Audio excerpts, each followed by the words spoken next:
Alors, quand on parle du futur, on évoque, comme on l'a fait, le réchauffement climatique.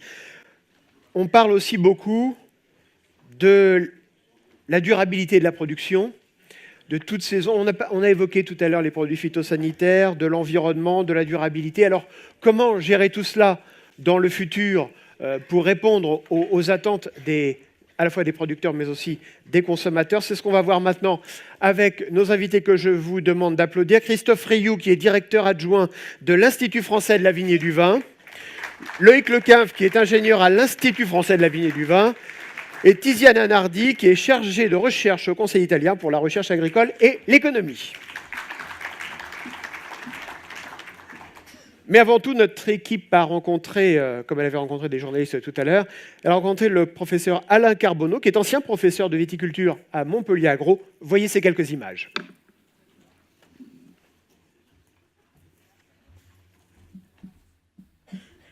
Vous allez peut-être les voir. À moyen terme, tout le monde le sait, il va falloir changer les choses.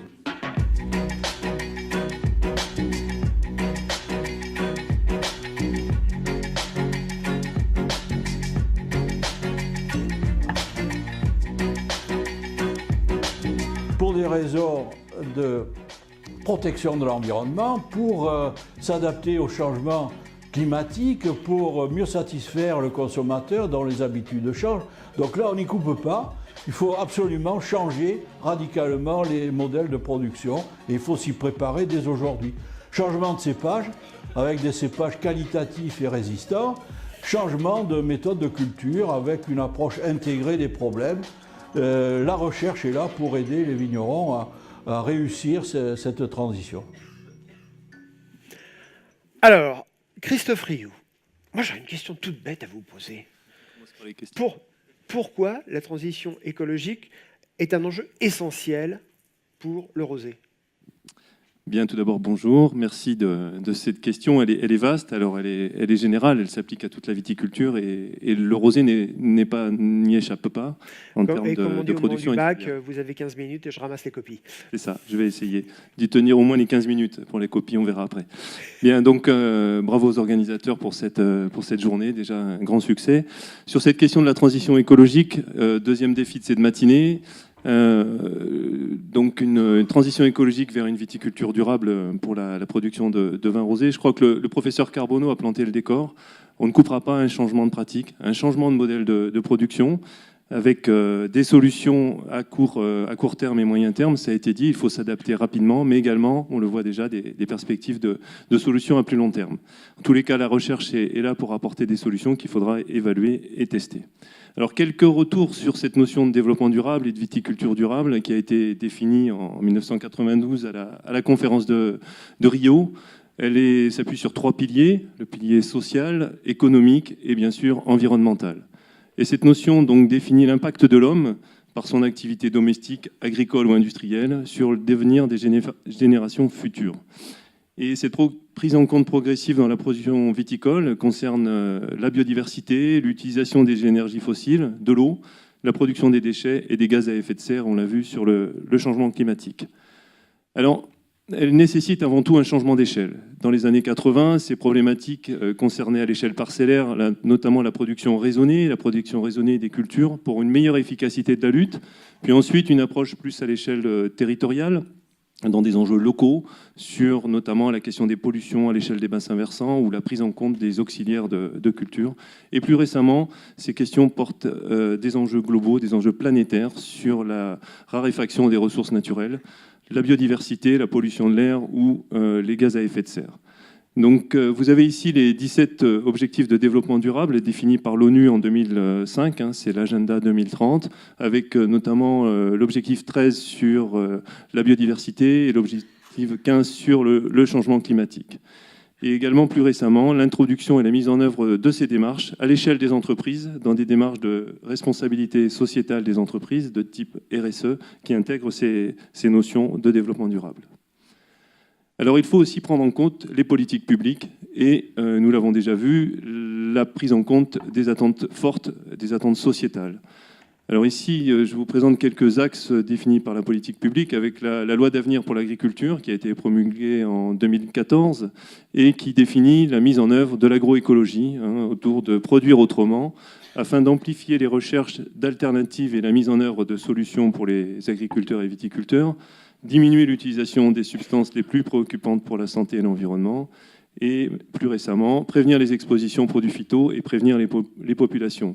Tous ces principes sont repris dans la loi Ecophyto, dans le projet de loi Ecophyto, Ecophyto 2 et bientôt Ecophyto 2+, et ont été définis également dans la loi Egalim, qui a permis notamment d'élaborer les fameux plans filières.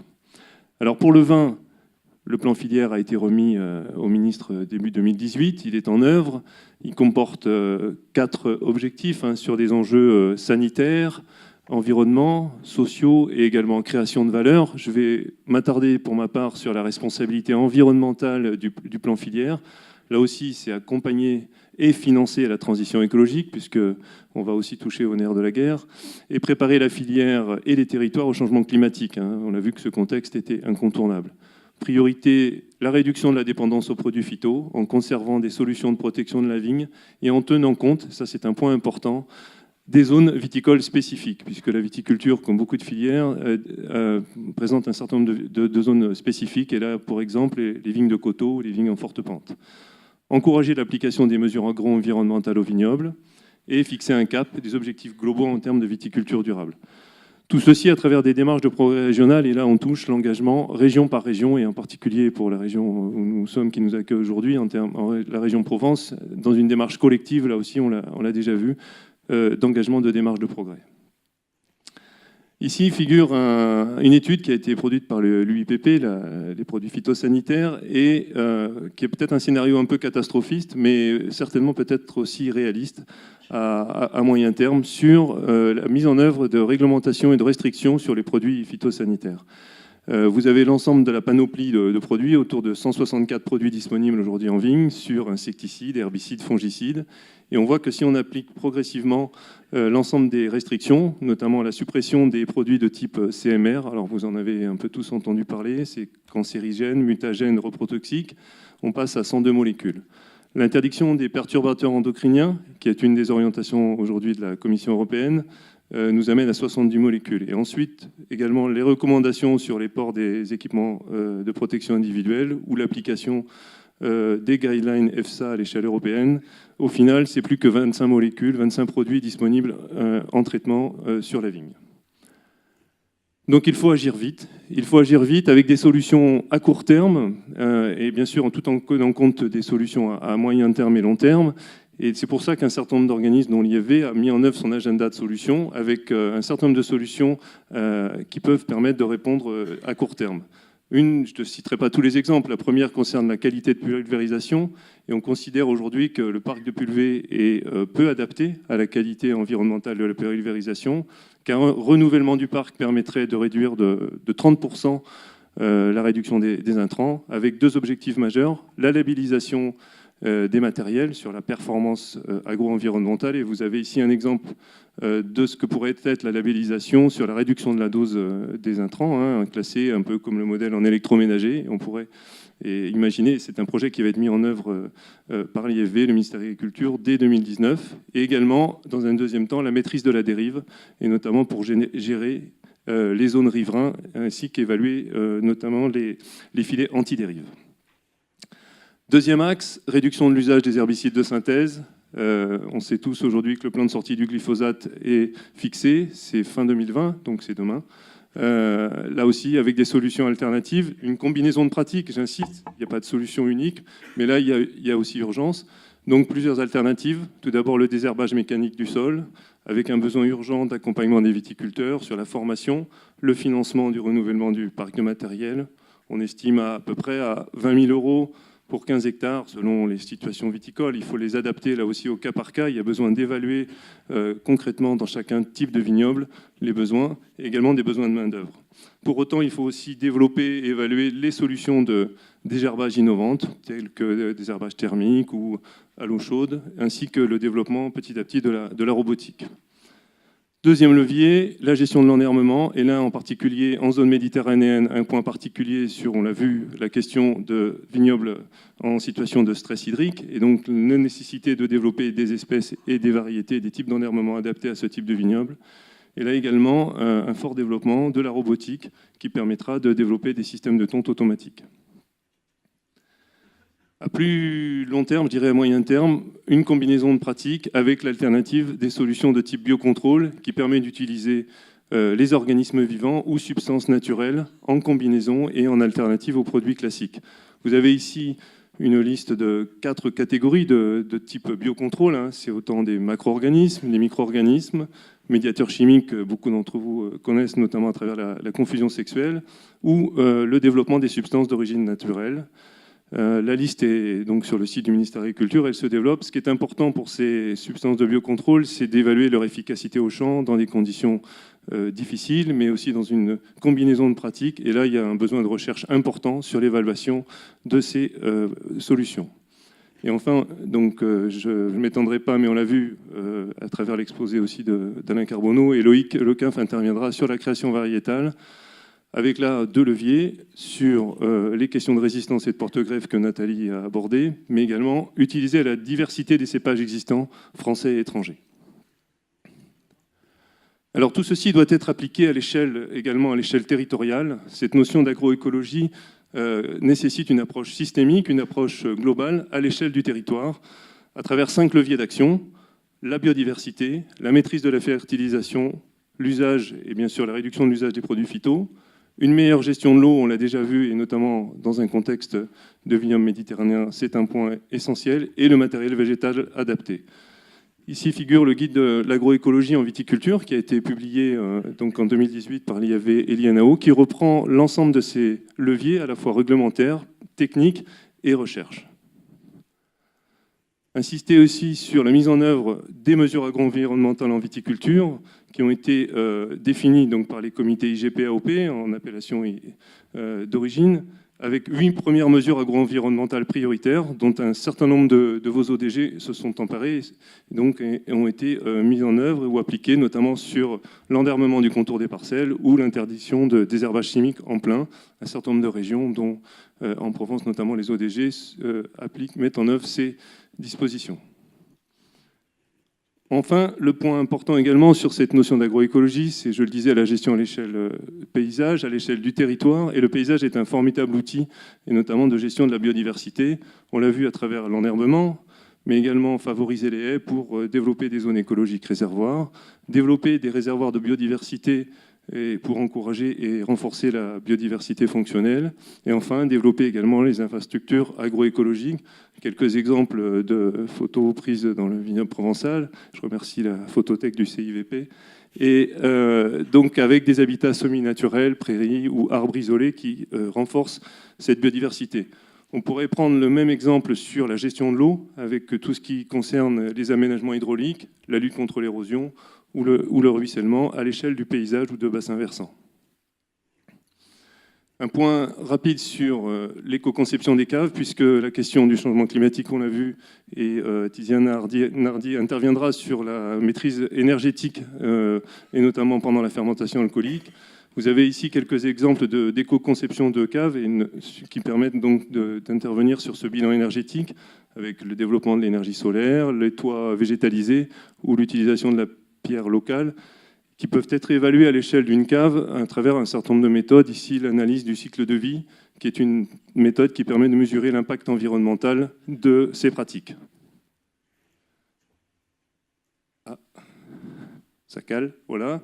Et enfin, à l'échelle de l'exploitation, et le plan filière fixe un certain nombre d'objectifs, dont une ambition très forte, qui est une exploitation sur 2 engagé dans une démarche de certification environnementale à 2025.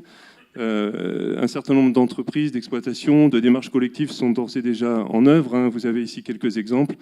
À travers Vignerons Durables en Champagne, on aura le témoignage de Pierre Naviot, mais également la démarche SME à Bordeaux, ou Vignerons Développement Durable à l'échelle des caves coopératives. Je voudrais citer quand même l'agriculture bio et la viticulture bio. Vous avez ici le chiffre national, c'est près de 9% du vignoble.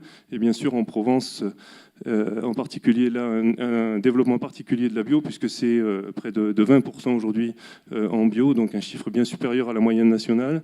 Et le développement de la haute valeur environnementale, soutenu aujourd'hui par le ministère de l'Agriculture également, avec un doublement des exploitations tous les ans. Aujourd'hui, c'est près de 1000 exploitations viticoles qui sont certifiées HVE.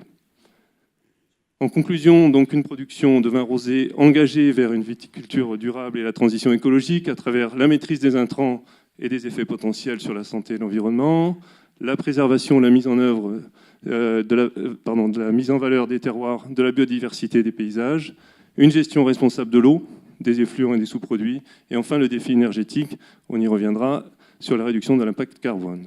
Voilà en élément de réponse. J'espère que j'ai tenu les délais. Mais bien sûr, et j'aurai encore quelques questions à vous poser tout à l'heure, Christophe Rioux.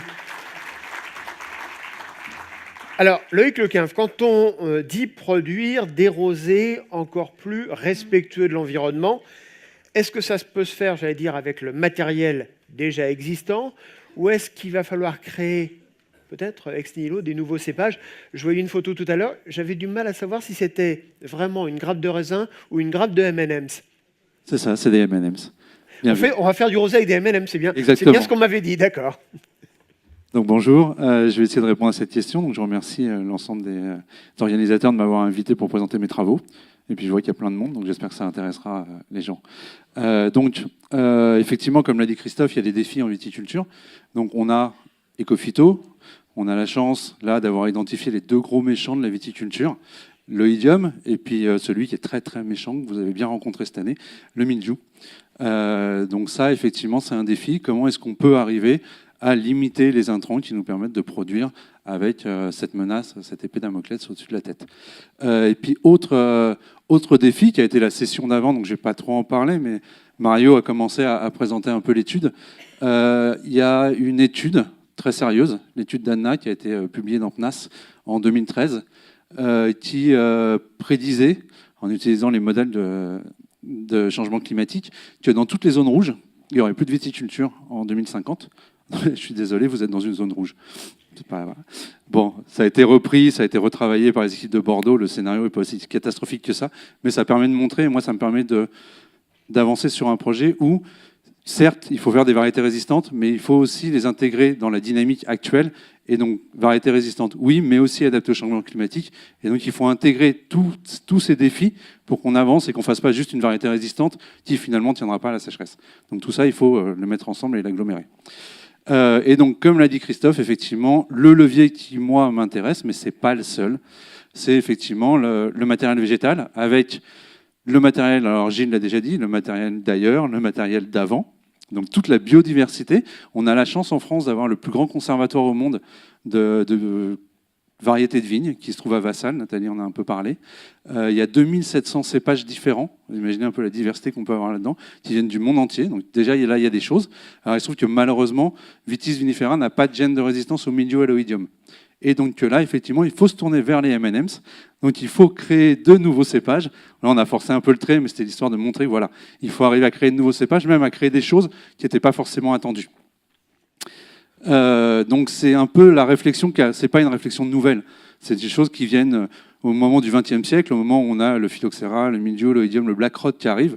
Il y a déjà une première utilisation de ce matériel végétal, une utilisation de ces ressources génétiques pour arriver à faire ce qu'on a appelé les hybrides producteurs directs et l'ensemble des hybrides, dont certains sont encore inscrits au catalogue. Et puis dernièrement, il y a plusieurs hybrides qui ont été inscrits au catalogue, des variétés résistantes. Donc là, j'en présenterai deux, qui sont des variétés obtenues dans le cadre du projet Resdur, projet qui a commencé dans les années 2000. Donc vous voyez que la recherche avait déjà pris en compte cette dynamique. Donc il y a le Vidocq et puis l'Artaban. Alors je présente les deux rouges, il y a deux blancs. C'est deux cépages qui sont assez différents. Le Vidocq, il est plutôt structuré, il a plutôt des épaules. On le mettrait plutôt en première ligne, alors que l'Artaban, c'est plutôt un 3 qui a marqué l'essai, assez léger, avec en plus un degré alcoolique qui plafonne assez bas.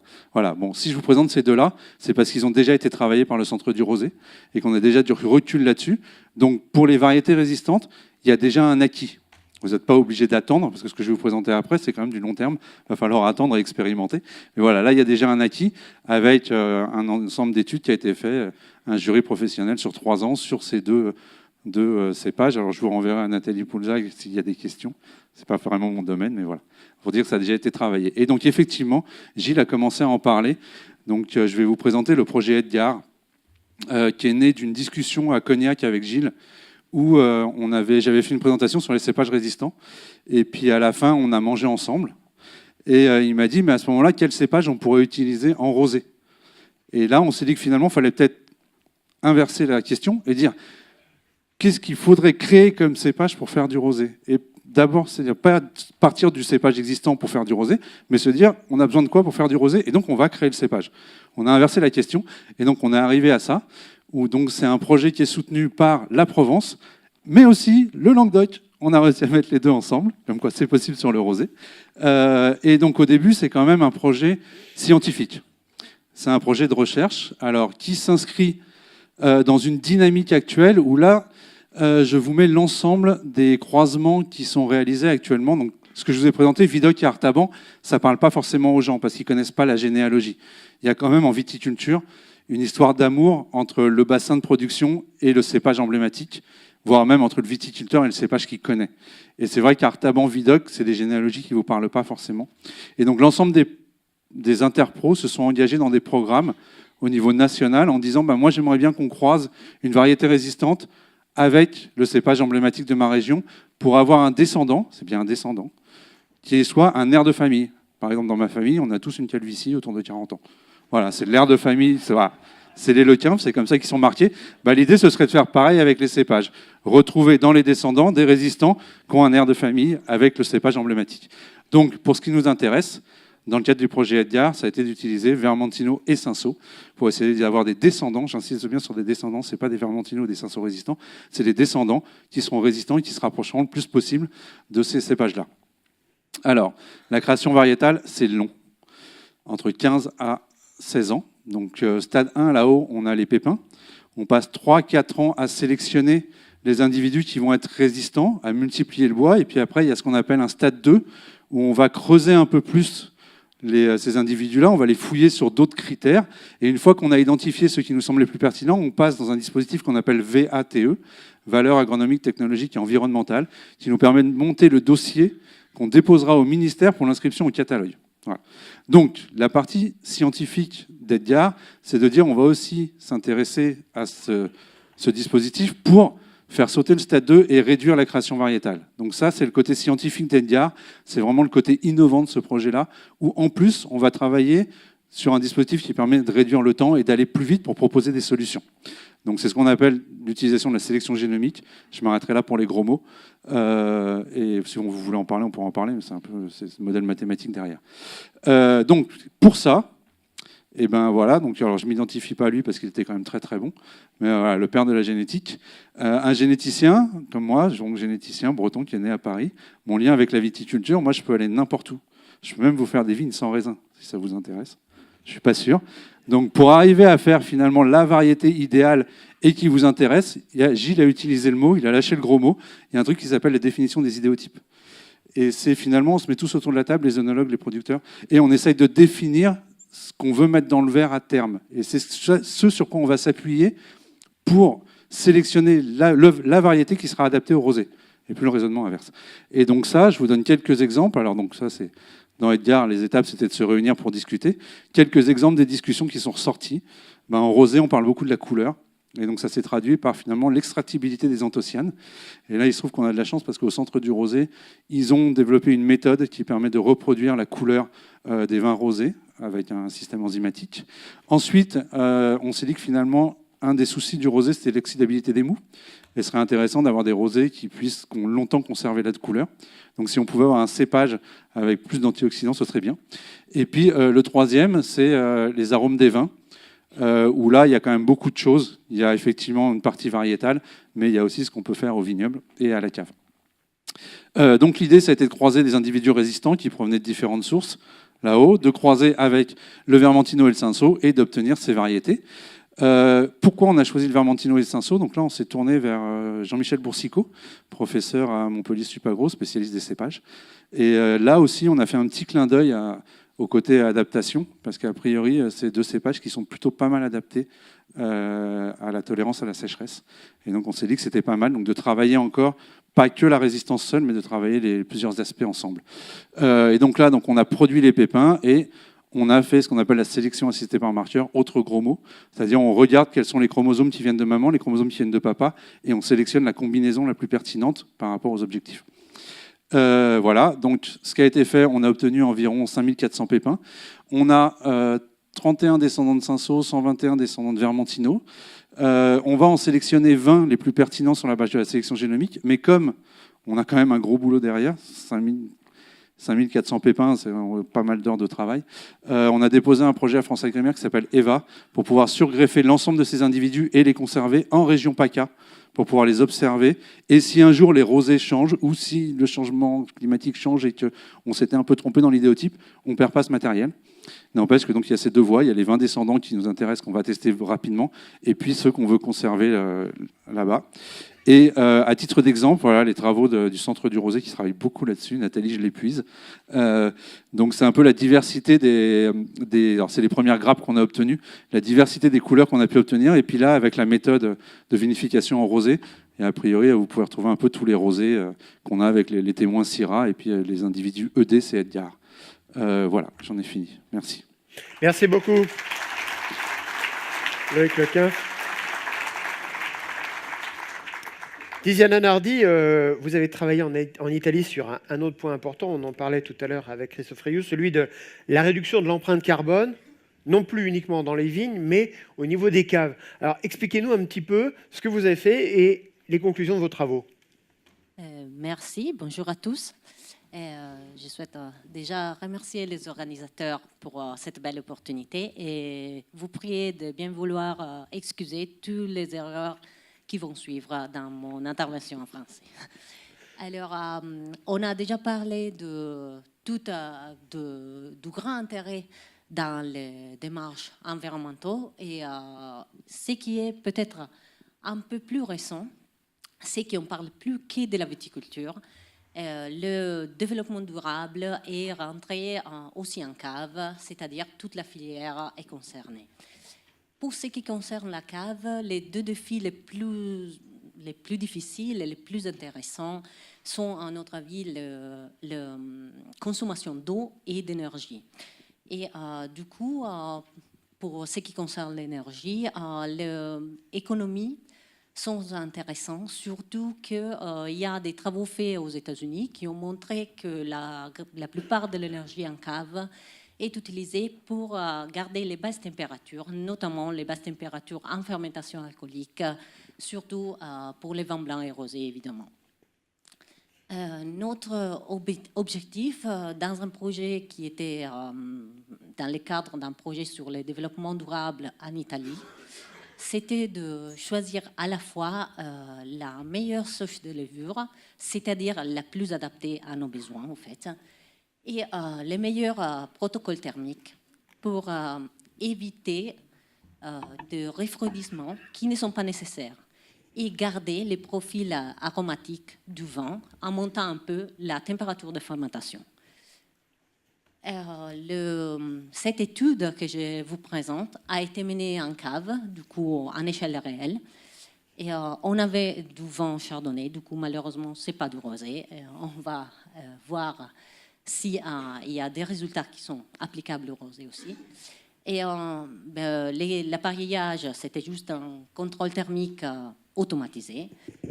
Et les données que je vais vous présenter sont des données d'une manip qui a été suivie pour la partie microbiologique par moi-même, mais toute l'interprétation des données du côté énergétique a été faite par des collègues du Polytechnique de l'Université de Milan. Alors, en fait, on était en cave et du coup, il a fallu partir par les contraintes de l'énologue de cave. On a comparé 2 températures. La première température, c'était la température habituelle de la cave pour ce type de fermentation. Et nous, on a pris la décision de comparer ça avec une température de 4 degrés plus élevée pour avoir un bon écart, essayer de voir les différences. Après, on était dans le cadre d'un vin sans sulfite ajouté. Du coup, il a fallu garantir à l'énologue d'avoir moins de 10 mg par litre de CO2 total en fin de fermentation ou de température, ce qui était une contrainte assez importante. Et par ailleurs, souvent, les deux choses sont liées. Vous allez en entendre parler dans l'après-midi. Les énologues concernés par le développement durable sont souvent aussi très attentifs au vin sans intrants, c'est peut-être trop, mais à un faible niveau d'intrants. Et l'objectif de l'énologue, ce n'était pas d'améliorer le vin, de le changer, c'était d'avoir les mêmes vins, même profil, n'est pas reconnaissable, mais en gagnant un peu en termes d'économie d'énergie. Alors, voilà. Attendez. Voilà, je pense qu'on va reprendre peut-être la main en régie pour passer à la vidéo à la slide suivante. Voilà. Merci. Alors, au fait, l'histoire de la température et de la levure, c'est une histoire longue. Normalement, je ne sais pas en France, mais en Italie certainement, l'énologue pense que pour avoir des bonnes quantités d'arômes, il faut aller à de faibles températures. Ce qui est vrai, mais pas forcément tout le temps. Si vous regardez, là, c'est un peu un résumé de la littérature scientifique sur ces sujets. Il y a pas mal de travaux, mais chacun a des conditions différentes.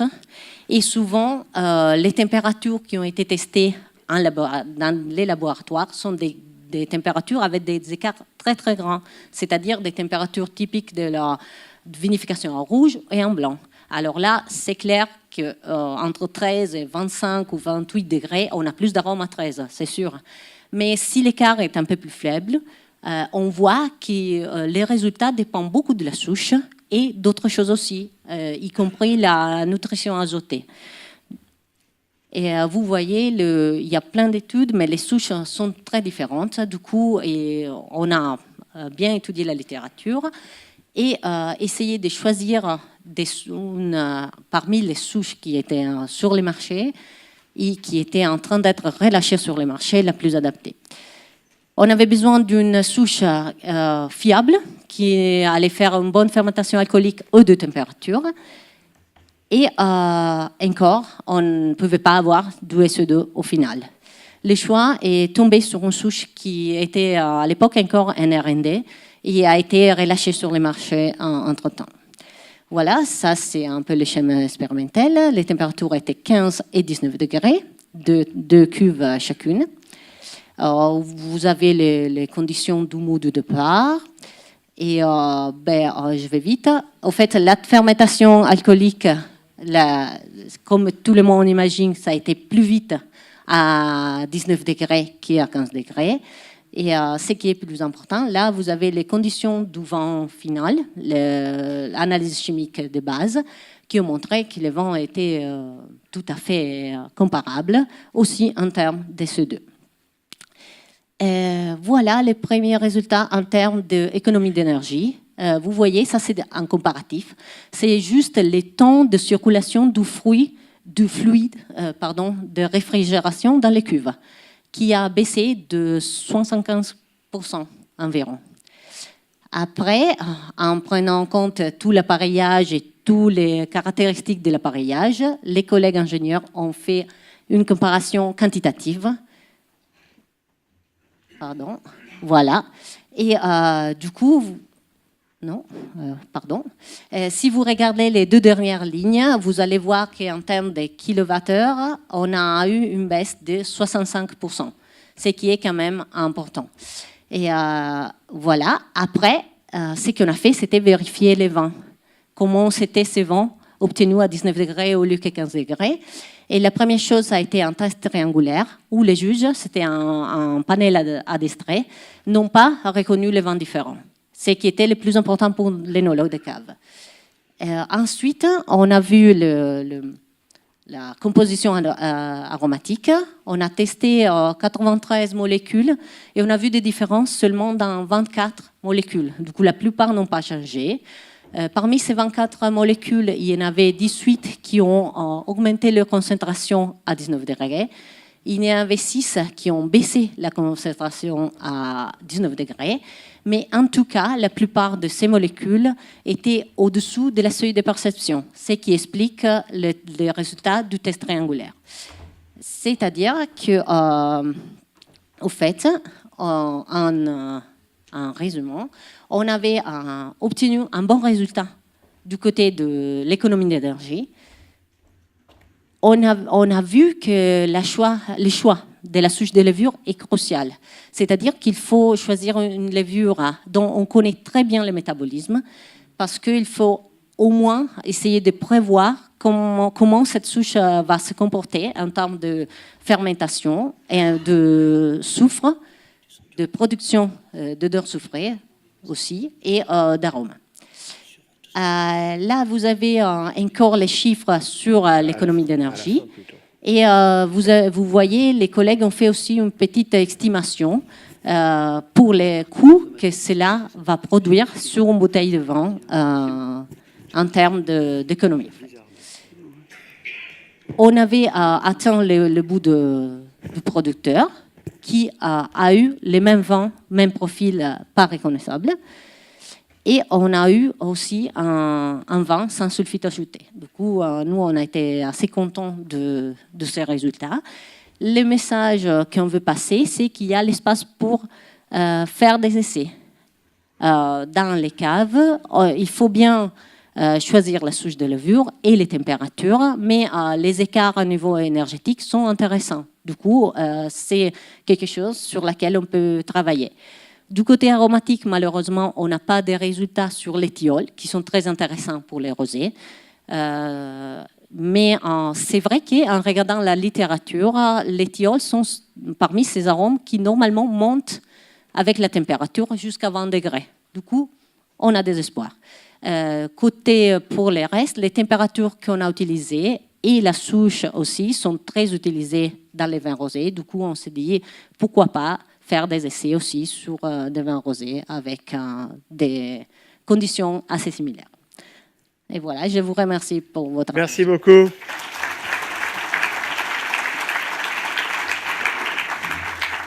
Alors maintenant, je voudrais inviter à nous rejoindre sur ce plateau Pierre Naviot, qui est le chef du projet environnement pour le comité de Champagne. Bonjour.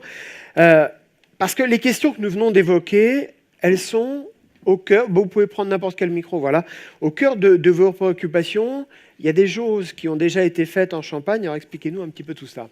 Oui, bonjour. Donc déjà merci pour l'invitation dans votre belle région. Moi je viens d'une région où on fait du rosé depuis au moins le XVIIIe siècle. D'ailleurs un petit clin d'œil historique. La plus ancienne trace écrite de champagne rosé qu'on ait pu retrouver, c'est 1814, sur la carte des vins d'un grand restaurant parisien qui s'appelait les Frères Provençaux. Donc voilà, c'était déjà un trait d'union entre la Champagne et la Provence. Le rosé était déjà là. Alors, moi j'ai 10 minutes pour vous résumer 20 ans de travail. Donc j'ai essayé de me concentrer sur les axes vraiment spécifiques de la démarche environnementale champenoise. Et donc on va les voir rapidement. Le premier, c'est que c'est une démarche qui est raisonnée à l'échelle de ce qu'on appelle l'entreprise Champagne. Donc l'entreprise Champagne, qu'est-ce que c'est? Ça recouvre 34 000 hectares en production en AOC Champagne, et ça rassemble les deux familles que sont les 15 000 vignerons qui produisent à peu près 90% du raisin, et les 300 négociants, donc ce qu'on appelle les maisons de champagne, qui mettent sur le marché environ 70% des bouteilles. Donc vous voyez qu'il y a un vrai équilibre entre l'amont viticole et l'aval vinicole, et un vrai besoin de ces deux familles de travailler ensemble. D'où cette idée de management environnemental à l'échelle d'une grande entreprise Champagne. Il y a aussi une autre idée très pragmatique, c'est de se dire, en fait, on a une structure d'entreprise assez hétéroclite. On a d'un côté des tout petits vignerons qui sont double actifs, qui vont être par exemple instituteurs, qui vont faire les vignes sur leur temps libre. jusqu'à de très grandes maisons de champagne qui font partie de grands groupes internationaux cotés en bourse. Donc vous voyez qu'on a une variété d'acteurs assez énorme, et l'idée c'est d'entraîner vraiment tout le monde dans cette démarche. C'est là que c'est intéressant mais pas facile. D'ailleurs, pour le petit focus sur le rosé c'est environ 10% des volumes de bouteilles et 12% du chiffre d'affaires. Alors, comment on entraîne tous les opérateurs avec cette variété d'entreprises que j'évoquais dans la démarche? Déjà en se basant sur le collectif. C'est le pilier principal de la démarche champenoise, c'est vraiment du collectif. On a le slogan qu'on aime bien, les progrès de tous ont plus d'effet que les prouesses de quelques-uns.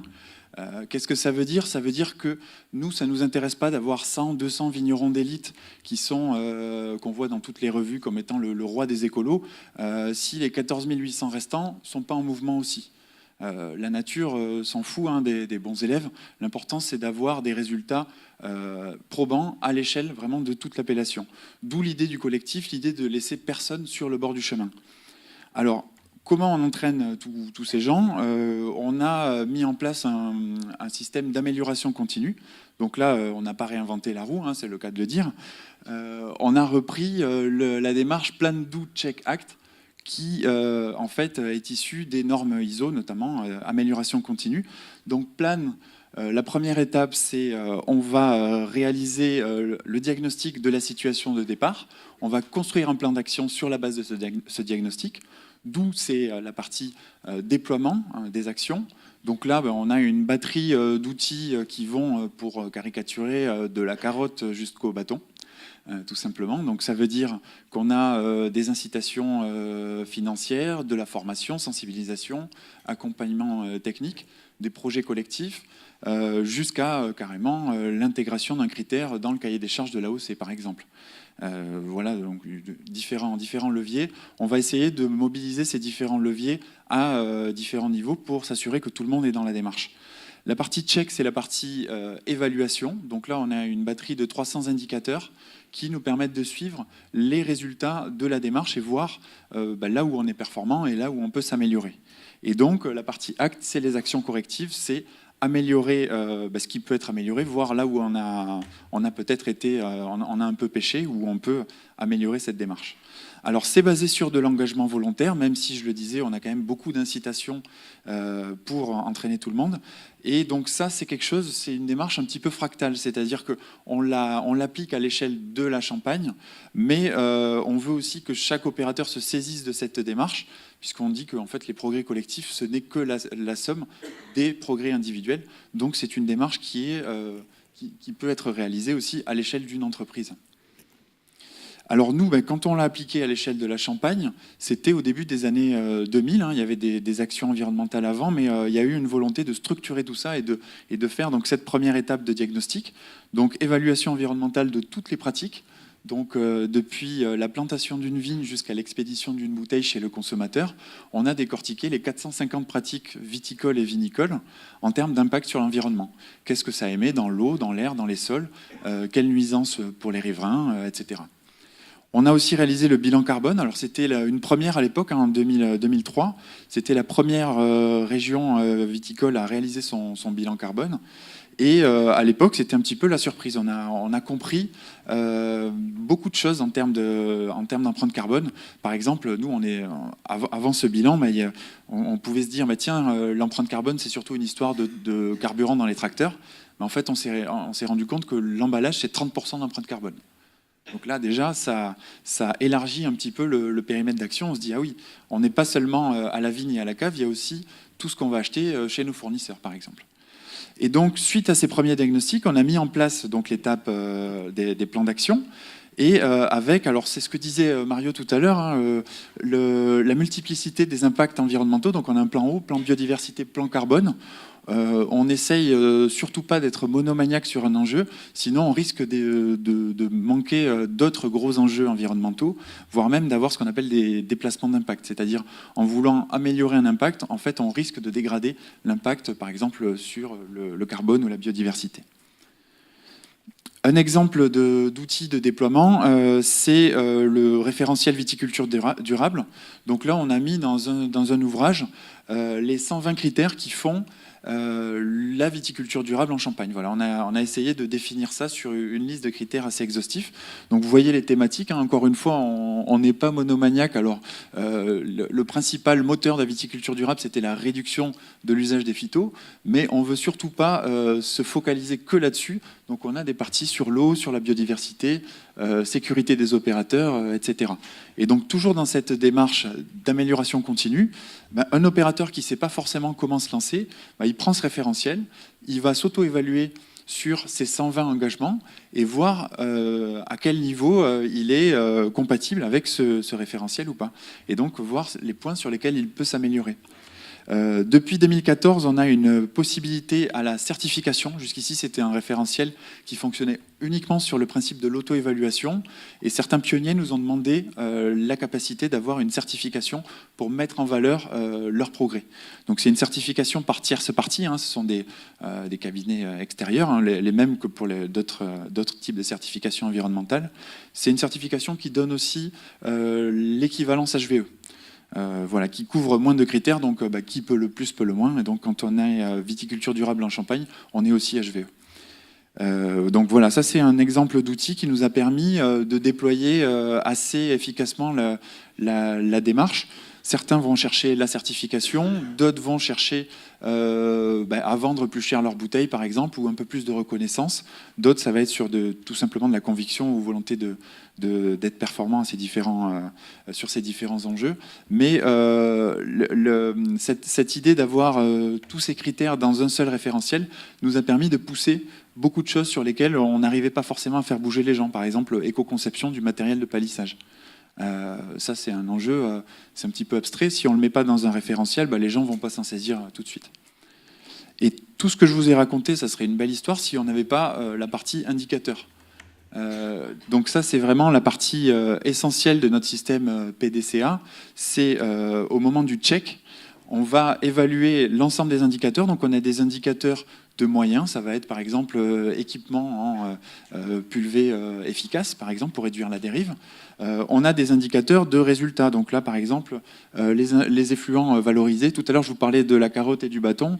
Fin 80, début 90, on a été surtout sur de l'incitation et des accompagnements financiers pour que les gens s'équipent. Aujourd'hui, pour l'homologation d'un centre de pressurage, vous êtes obligé d'avoir une valorisation des effluents compatible avec notre cahier des charges. Sinon, vous ne pouvez pas opérer. Donc ça a été décidé par les professionnels qui ont dit voilà, on est équipé aujourd'hui à 95%. L'énergie à déployer pour aller chercher les 5% de réticents, elle sera trop importante par rapport à ces 5% restants. On légifère et on dit voilà, en tant que collectif de producteurs, on n'accepte plus des gens qui sont plus à ce niveau d'exigence collective. Exemple sur l'empreinte carbone. Alors donc on fait le bilan carbone de la Champagne tous les 5 ans. Et donc là, on l'a refait en 2018. Et donc depuis 2003, on a réduit de 20% l'empreinte carbone d'une bouteille de champagne. À l'échelle de la Champagne, c'est moins 14%. Parce que là, c'est le ratio par bouteille. Et donc on a aujourd'hui 20% du vignoble qui est sous une certification environnementale. Alors on ne fait pas la discrimination, hein. Je vous ai parlé de viticulture durable, mais on pousse à la fois viticulture durable, viticulture biologique. Pour nous, c'est deux démarches qui sont écologiques et qui vont vers du mieux-disant. Et donc notre intérêt, c'est que 100% des vignerons aillent vers l'un ou vers l'autre, mais on ne veut surtout pas opposer les deux.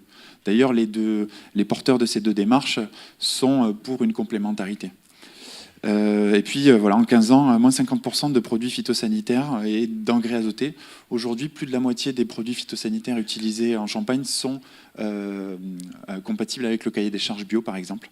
Donc voilà quelques exemples de progrès. Je finis sur la confusion sexuelle. On est le premier vignoble en confusion sexuelle. On en a 300, donc je ne vais pas vous les détailler tous. Voilà, je vous remercie pour votre attention. Merci beaucoup, Pierre Naviot, le chef du projet environnement pour le comité de Champagne. Je pense qu'on va revenir sur les questions prix. Moi, je voudrais tout d'abord redonner la parole à M. Engelras, qui est là, qui voulait apporter un complément. Oui, merci. Tout d'abord, moi, je voudrais rebondir sur ce qui a été dit depuis ce matin. Vous avez eu la chance d'avoir beaucoup de scientifiques, d'agronomes, de techniciens, de gens passionnés par leur métier, qui vous ont fait voir quand même tout ce qu'ils avaient fait. Parce que souvent, on a l'habitude de penser que les chercheurs, ils ne trouvent jamais. Donc, ce qui n'est pas le cas, vous avez pu le voir, donc je voudrais affirmer ça. Mais je crois qu'au-delà de ça, il faut que les responsables professionnels que nous sommes soyons capables de prendre nos responsabilités. Parce que beaucoup de choses ont été montrées, démontrées, et nous sommes aujourd'hui à un croisement des chemins où c'est à nous à prendre nos responsabilités, à assumer les choix que nous avons à faire. Alors nous l'avons fait certes sur plusieurs points, hein, ça a été dit, dans le cadre des mesures agro-environnementales que nous avons essayé de mettre dans les cahiers des charges, nous sommes quand même relativement en avance. Nous avons parlé du dérèglement climatique. Alors certes, nous avons parlé de la partie adaptation du changement climatique. Et en tant qu'animateur de groupe au niveau national, je pense qu'il est important aussi de travailler aujourd'hui sur l'atténuation du changement climatique, qui me paraît un élément extrêmement important, puisque si on continue dans les mêmes démarches, on va continuer à aggraver la situation, et si on n'atténue pas nous-mêmes ce changement climatique. Ensuite, il y a un sujet qui a été évoqué, auquel je suis très sensible, moi, c'est le stockage du carbone dans le sol. Aujourd'hui, la société nous demande beaucoup de concessions, d'améliorations, mais nous ne sommes pas capables de communiquer. Nous ne sommes pas capables de communiquer ce que nous faisons en définitive naturellement, par la culture pérenne qu'est la vigne, mais également par nos pratiques culturelles que nous faisons au quotidien. Beaucoup de vignobles sont aujourd'hui semés dans l'entre-rang avec de l'herbe, et vous savez comme moi que ça nous permet de stocker le carbone de façon très importante. Et vu le nombre d'hectares qu'il y a en France, nous avons aujourd'hui la capacité à démontrer à la fois aux consommateurs mais à la société tout entière que nous apportons vraiment une contribution à atténuer le changement climatique par ce stockage de carbone. Je voudrais également revenir sur ce qui a été dit sur la biodiversité. La biodiversité, c'est quelque chose que tout le monde parle, que tous les politiques ont comme mot dans leur bouche, parce que lorsqu'on évoque le mot biodiversité, si on ne l'a pas dans son langage, on est à côté de nos pompes aujourd'hui. Mais aujourd'hui, la biodiversité est quelque chose de très important, pour lesquels nous pouvons améliorer et apporter beaucoup de choses par la viticulture. Et je crois que c'est un sujet que nous devons travailler. Et j'ouvre des pistes, alors certes avec les scientifiques, mais également peut-être avec les ONG, chose que nous n'avons pas faite jusqu'à aujourd'hui. Et je crois que ce sont des débats sociétaux que nous devons aborder de façon très claire, en expliquant ce que nous faisons, en expliquant ce que la société attend. Et à mon avis, les consensus, nous devons les trouver entre les deux. Donc si je vous comprends bien, on fait venir les ONG dans les vignes. Mais pourquoi pas ? Pourquoi pas discuter? Et je crois que c'est par la discussion et en expliquant ce que nous faisons au quotidien qu'on sera capable de démontrer ce que nous avons fait jusqu'à aujourd'hui. Parce que de dire que nous n'avons jamais rien fait serait faux. Et je crois qu'aujourd'hui, le pragmatisme des viticulteurs et l'efficacité que nous avons dans les vignobles permet de démontrer que nous avons fait des choses. Donc autant le dire, autant communiquer. Ensuite, je voudrais dire aussi que toutes ces modifications que nous devons apporter, certes, elles se feront par l'agronomie, mais elles se feront également par le côté réglementaire. Le côté réglementaire, c'est l'Europe, c'est nos instances nationales, c'est les réglementations qu'il faut faire évoluer si on veut être capable de s'adapter. S'adapter rapidement, c'est changer les réglementations. Nous l'avons vu, et d'ailleurs, je citerai quelques exemples. Nous avons l'INAO, et je parle sous contrôle du président du comité IGP, et également de Caroline Blot, qui est responsable du pôle vin à l'INAO. Nous avons, dans les appellations d'origine contrôlée, et tous les signes de qualité, fait évoluer les réglementations. La réglementation sur l'eau a évolué. Vous avez aujourd'hui la capacité de pouvoir irriguer ou compenser un stress hydrique de la vigne.